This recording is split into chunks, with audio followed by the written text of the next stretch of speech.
full of grace, the Lord is with thee.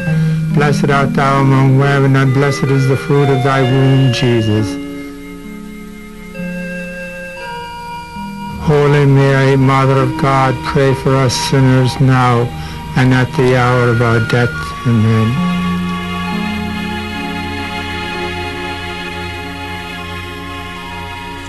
Mary, Holy Virgin, Mother of God, intercede for me with your Son, our Savior, Christ our Lord. With love you became his mother. With love you gave birth to him. With love you held him in your arms and nursed him. You saw him grow to manhood. You met him on the road to Calvary and held him in your arms, saying, I am here, I'm here. With love I beg of you, Mother, to hold him once more and speak to him with all your heart. Mother, ask God to forgive my sins and to help me serve him more faithfully. Keep me true to him until death, and someday let me come to live with him and with you forever and ever. Amen. This is the Family Rosary Crusade of Father Patrick Peyton. In the next 30 minutes, let us open our hearts to God and let us bind our families together.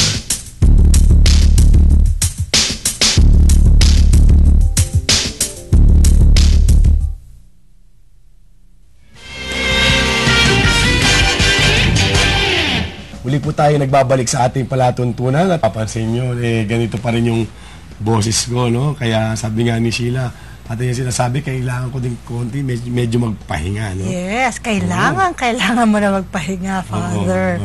At syempre, unfortunately, sa married life, Father, hindi pwede walang pahinga. Hindi Oo. pwede kami mag-day off kasi bilang mga nanay o bilang asawa, walang day off yun. Oo, kasama yun sa ano, di ba? Kaya nga pag kinakasal, pamosong-pamoso yun sa hirap at ginhawa, sa ligaya at sa dusa. Hindi pwedeng pag nasa dusa at saka pahinga muna. Hindi pwede. Sabi nga nila, give and take. Give lang ng give, yung isa take lang ng take.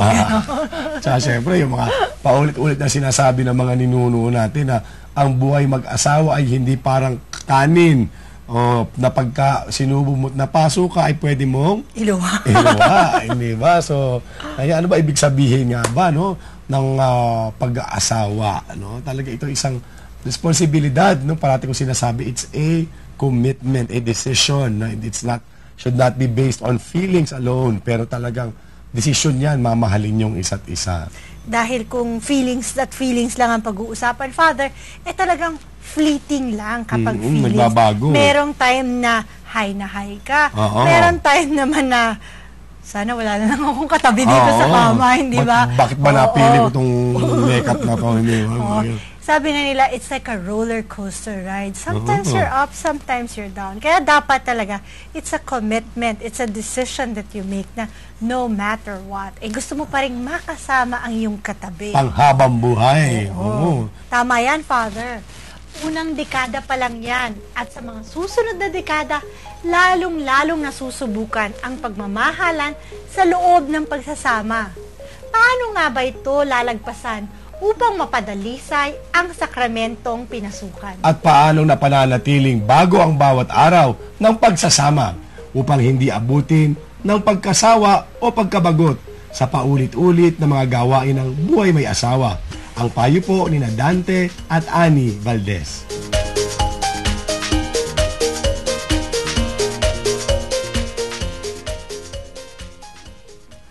Well, doon sa unang taon namin, talagang getting to know her family.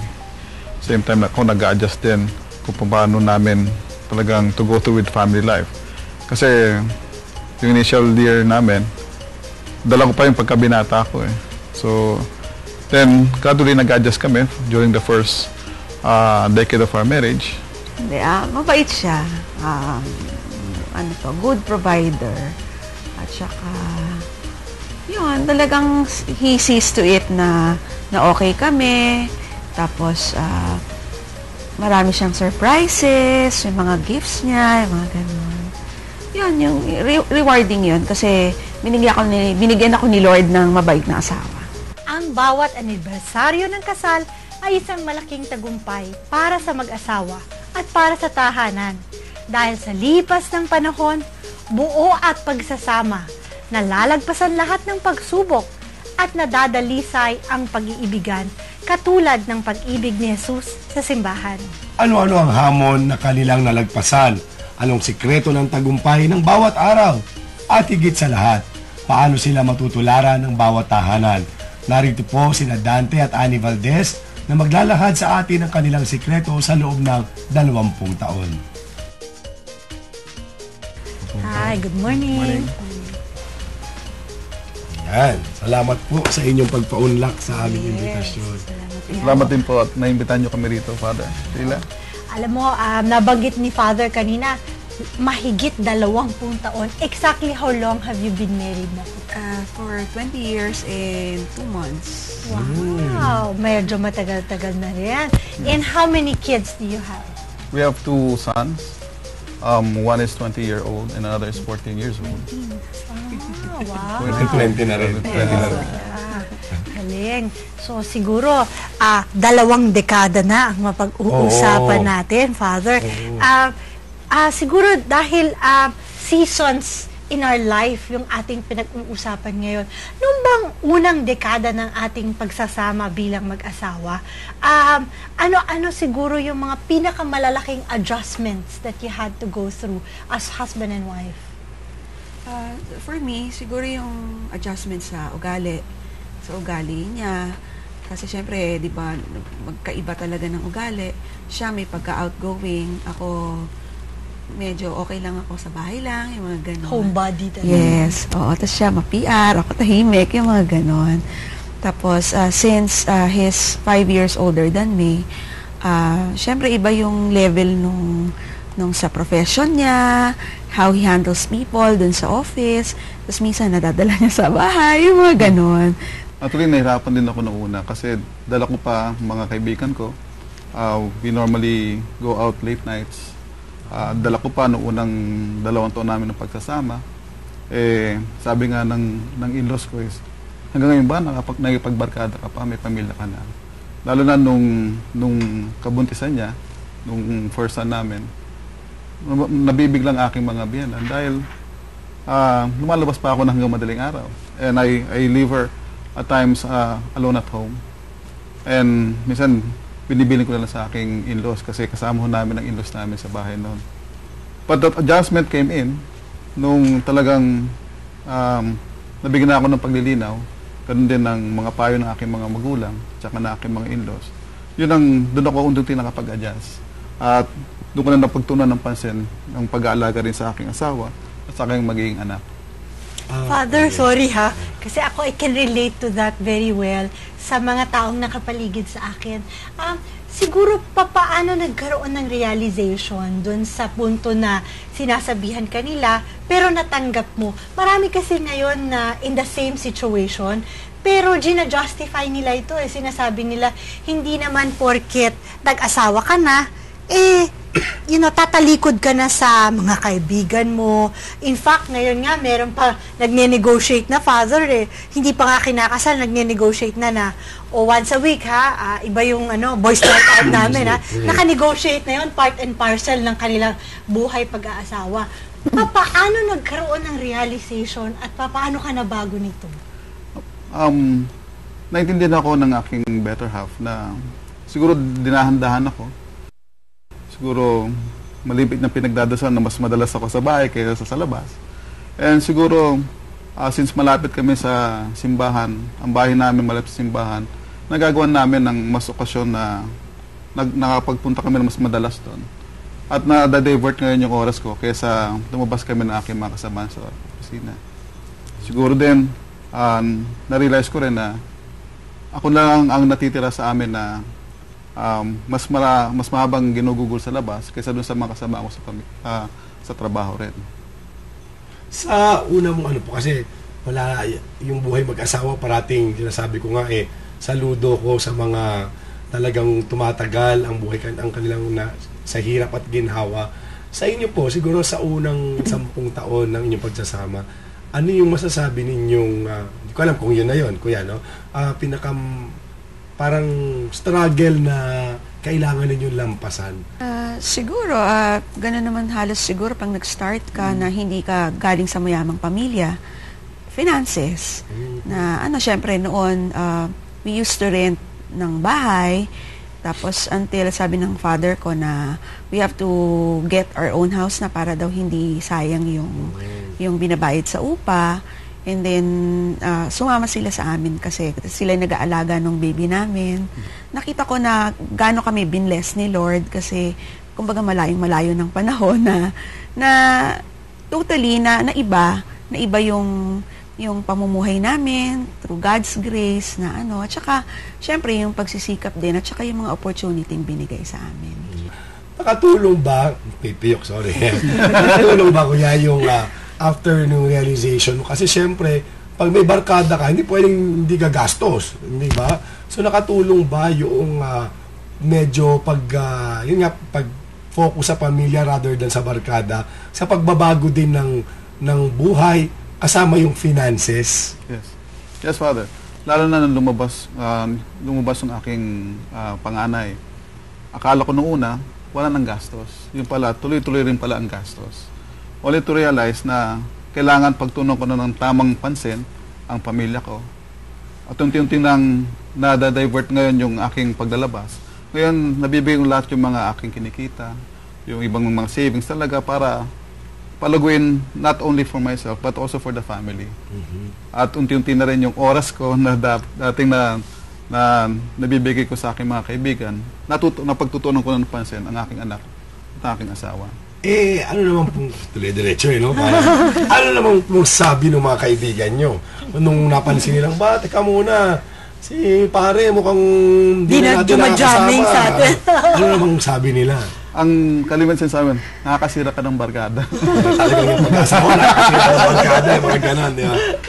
Pero nare-resin nila kasi instead of pupunta kami sa labas, niyayaya ko sila sa bahay. Para alam nila, after work, meron akong konting social life din naman. At nalilimitahan na. Hanggang sa naiintindihan nila, talagang short gathering lang. Importante makapagsama-sama lang kami mga kaibigan. At nakikita nila na may pamilyang nag-aantay sa akin. At yun din ang nakapagbukas din sa kaisipan nila na kasi yung iba nakapag-asawa na rin. Sila rin pala. Dapat unti-unti nilang mabigyan ng pansin yung kanilang mga pamilya. Yan, domino effect yan hindi ba?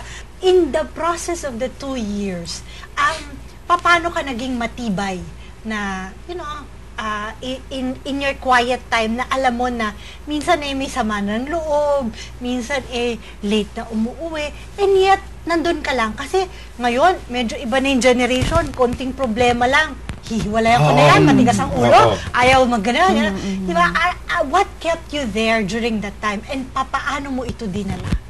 Siguro, sabi ko through prayers din na kumbaga walang stop na prayers kasi alam ko kumbaga I'm a positive thinker person, kumbaga positive thinking na tao ang gusto ko parang iniisip ko magbabago din siya. Tsaka hindi naman siya yung sobra naman na as mako-compare mo sa iba na umuwi talaga ng hindi naman siya totally ganon na yung palabas-labas lang minsan ganon. Kasi ako parating iniisip ko ng for example pag yung lalaki medyo medyo lumihis. Excuse me. Parang grabe na yung pag condemn ko na nako ganyan talaga mga ganito ganyan. Nung minsan nakausap ko yung isang pare na para he's into marriage counseling. Sabi niya, alam mo Lan, hindi naman parating ganun Sometimes hindi mo namamalayan yung babae ang nagtutulak dun sa lalaki para gawin yon. Ang isang rason dyan, yung tipong walang tigil na kadadakdak na napipiko na minsan yung yung lalaki gusto lang katahimikan ganito kaya aalis na lang. Tapos parang na enlighten ako doon na minsan pala talagang meron ding kinalaman yung babae na halimbawa nasabi mo na nadinig na, ulitin pa hanggang mamaya. Ang ganda nung sinabi niya na pag nasabi ko na minsan, siguro naman nadinig niya na yun eh, hindi ba? Ako ang sabi ko lagi, make your husbands be your friends because they would want to come home if you are friends. If you are not friends, trust me, they will look for other friends. Yan po, sa umpisa pa lang yan, unang dekada pa lamang. Maraming pa po tayong pag-uusapan sa aming pagbabalik.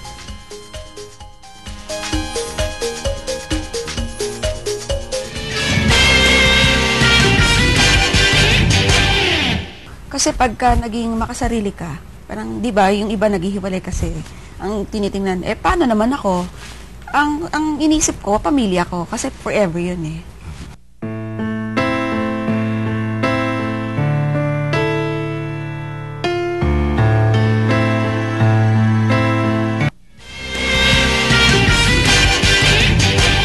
Muli po tayo nagbabalik sa ating palatuntunan at gaya ng pinag-uusapan natin kanina, nasa unang dekada pa lang tayo ng buhay mag-asawa ng ating mga panauhin.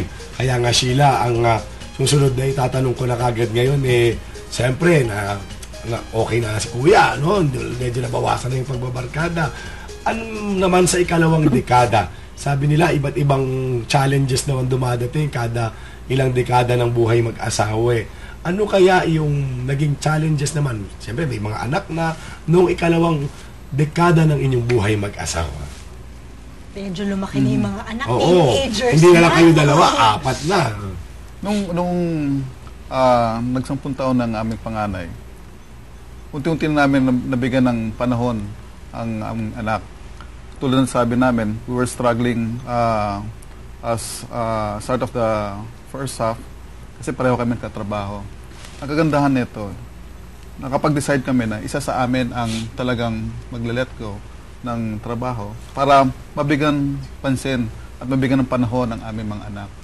True enough, kahit mahirap, sabi na napag-usapan namin ng aking may bahay na itataguyod namin to para mabigyan namin ng oras ang aming mga anak at matunan niyang pansin kung kailan kami mas kailangan anak namin, nandun isa sa amin para mabigyan ng pansin ang kanilang mga pangangailangan.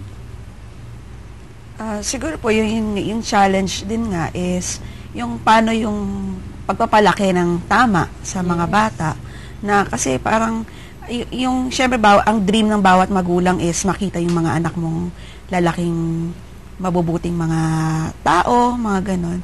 Kaya tama siya na ako yung nag-let go ng work ko para mabantayan muna kasi ang gap ng panganay namin is 4 years with bunso. So, para mabantayan siya, kasi iba rin yung magulang ang mami yung nagbabantay. Para alam niya na lagi ako nandun. Ako yung naghatid sa school, nagsusundo, mga ganon. Hindi ba naging mahirap sa'yo? Kasi syempre, kasama nun, medyo pag-let go din ng mga iyong mga career path, mga ganun-ganung iyong mga pangarap mo maabot doon sa iyong piniling karera marahil. So, hindi ba naging mahirap sa'yo to let go of that? Hindi naman po kasi parang mindset ko na pag nag-asawa ko, hindi lang ako. Kasi pagka naging makasarili ka, parang 'di ba, yung iba naghihiwalay kasi. Ang tinitingnan, paano naman ako? Ang inisip ko, pamilya ko kasi forever 'yun eh. Ganda, no? At siguro ang tanong ko naman ngayon, kasi syempre lalo meron kayong mga anak na dadating ang panahon, Sheila. Sabi nga ang mga mag-asawa daw magkisimulang kayong dalawa. Pagkatapos lalaki yung mga anak, nagkakaanak kayo, biglang dadating ang panahon yung mga anak nyo magkakaroon din ng sariling pamilya, hindi ba? Tapos in the end, mananatili kayong paano nyo pinaghahandaan na balang araw dadating ang panahon yung mga anak nyo magkakaroon din ng sarili nilang pamilya, lalo nasa 19 na, naku. Lalo sa nanay, lalaki kasi, hindi ba? Paano mo napaghahandaan ba yun? Siguro po, para ang sinasabi ko lang lagi dun sa mga anak namin, lalo dun sa panganay na mag-aral siyang mabuti, para, kumbaga, magiging better than us. Sabi namin sa kanya na, kumbaga, hinahayaan ko siyang mangarap. Kasi, di ba, everything starts with a dream. Hinahayaan ko siyang mangarap, ano bang gusto mo? Gusto mo ba? Parang kino-compare ko sa kanya Na gusto mo ba ganitong buhay pag nag-asawa ka na? Mahirapan ka pag hindi ka nakatapos na mag-aral or hindi ka natuto mag-mature sa pamumuhay mo? Or ito yung gusto mo ba na asensado ka, yung mga anak mo hindi rin mahihirapan? Kumbaga, yun yung sinasabi ko palagi sa kanya. Ang lagi ko rin sinasabi, wag muna ngayon. Ang sabi ko sa kanya, kino-compare ko sa kanya si papa niya. Siguro mo si papa, nag-asawa siya age 30. Diba? Pero maging showbiz muna tayo. Siguro after 20 years of being married, pero kasi dumadating sa time ng relationship, Father, na nagiging monotonous na di ba? Na parang araw-araw, pare-parehas yung pinag-uusapan, di ba?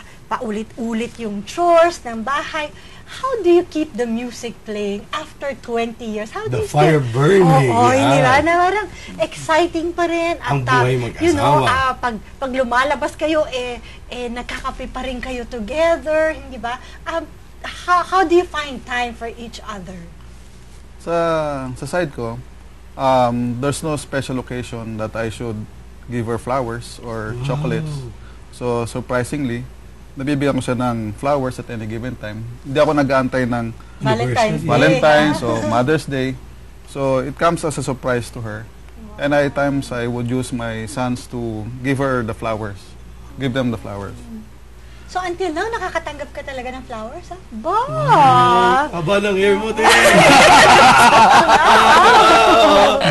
Samantalang yung iba, naku, Diyos ko, parang sa parokya ko minsan may alam nyo, nung paggawa ng Mother's Day, share ko lang, kasi pag Mother's Day po, nagbibigay ako ng mga bulaklak sa mga nanay. Hindi 1, 2, 3, 4, mga mahigit 30, biglang iiyak pag natanggap yung bulaklak. Tapos pagkatapos, milalapit sa akin, sasabihin sa akin, I feel may mga, kaya nga Mother's Day to, may mga asawa at anak to, kaya Mother's sasabihin sa akin, Father, first time ko nakatanggap ng bulaklak sa buong buhay ko. Wow. So kung sabihin, anong ginagawa na asawa mo? Ang mga asawa mo, ba't ngayon ka lang nakatanggap ng bulaklak? I'm sure may nabigyan niyang iba, ikaw hindi. Hindi ko sinasabi, baka pag-awayan mo. Hindi ba? Pero ikaw, talagang regular, na walang kailangang okasyon para maramdaman pala ng asawa na siya ay special. At saka siguro, Father, isang message doon, hindi naman po kinakailangan mahal yung bulaklak na ibibigay ninyo. Pwede naman kinuha nyo lang doon sa garden ninyo, hindi ba? Kasi ako madalas sinasabi ko sa asawa ko, pag nakakakuha ko ng bouquet, sinasabi ko, naku, mahal yan. Sayang, sana jeans na lang. Pero alam mo, na-realize ko rin naman, hindi pala kasi alam mo, iba yung meaning doon di ba? I mean, kanya-kanya tayo ng ways ng pagpapakita ng pagmamahal. Pero siguro dapat, yun nga, i-appreciate natin yung way ng pagmamahal na pinapakita sa atin ng partner natin. Di yung binigyan ka na, nagreklamo ka pa. Parang ako. Kaya nga yun ang gusto kong tanungin sa kanya kasi nadinig ko na yung side ng hindi nabibigyan ng bulaklak. Gusto ko namang marinig, anong pakiramdam na wala namang special na okasyon, nakakatanggap ka ng bulaklak mula sa isang taong mahal na mahal mo? Yung mga pag nakakatanggap po akong ganun, syempre po I feel so happy na ganun, na maski matagal na kami nagsasama, sweet pa rin siya. Tsaka ang gusto ko sa kanya rin is yung lagi niya ako pinanggigigila. Yung ganun, gumagana palagi siya sa akin. Excited pa rin siya makita ka. Yes.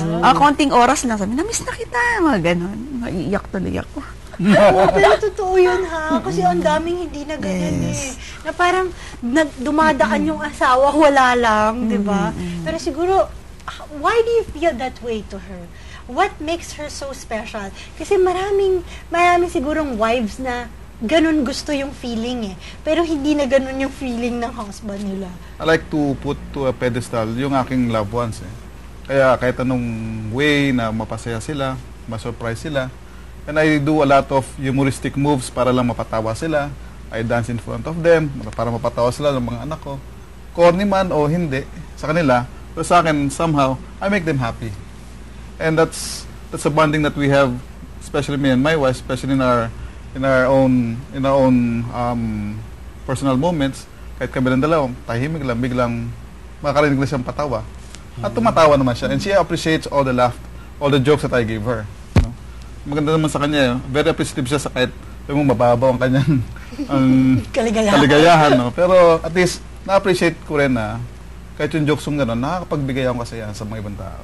Tsaka pagka nagbibigay siya ng gift, halimbawa, yung dating birthday ko, yung gift, laptop, nilagay pa niya doon sa plant box namin para tapos paglabas ko, makikita ko, akin pala yun. Hindi mo na-deligan. Diba? Gawin naman eh.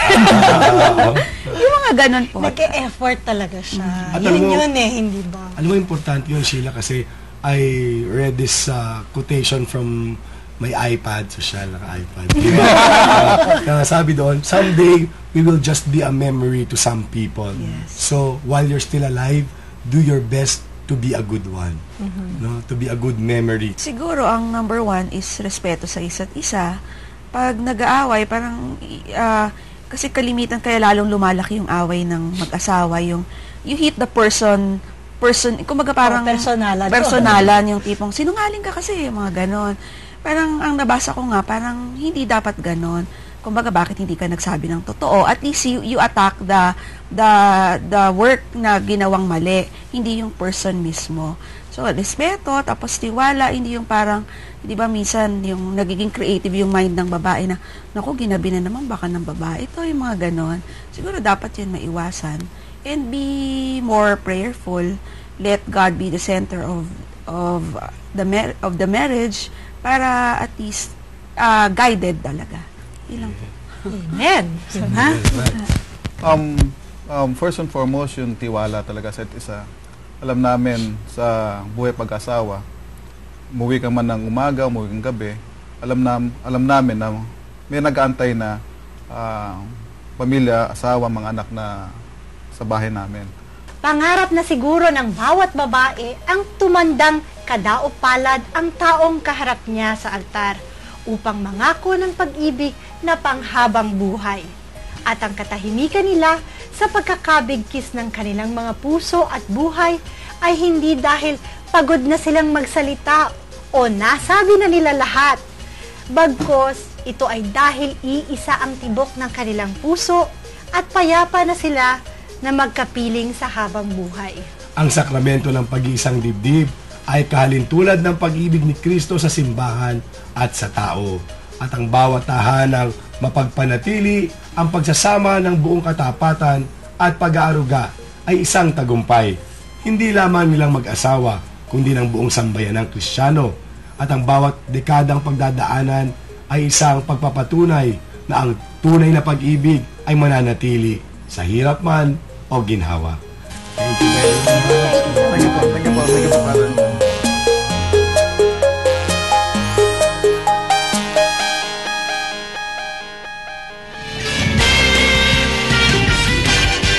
I hope this program gave all of you comfort, courage, and hope. Its purpose is to help families in their struggle against the many evils, tearing apart family life and moral values today. There is no surer way for families to get the help they need so desperately than to ask God, to pray as a family, to pray the rosary, a gospel prayer, a prayer that never ceases to tell the family the good news that God is on their side. Ponder the message of this program deeply within your hearts, and may its joy move your family to join the millions throughout the world to proclaim the truth of the statement, the family that prays together stays together.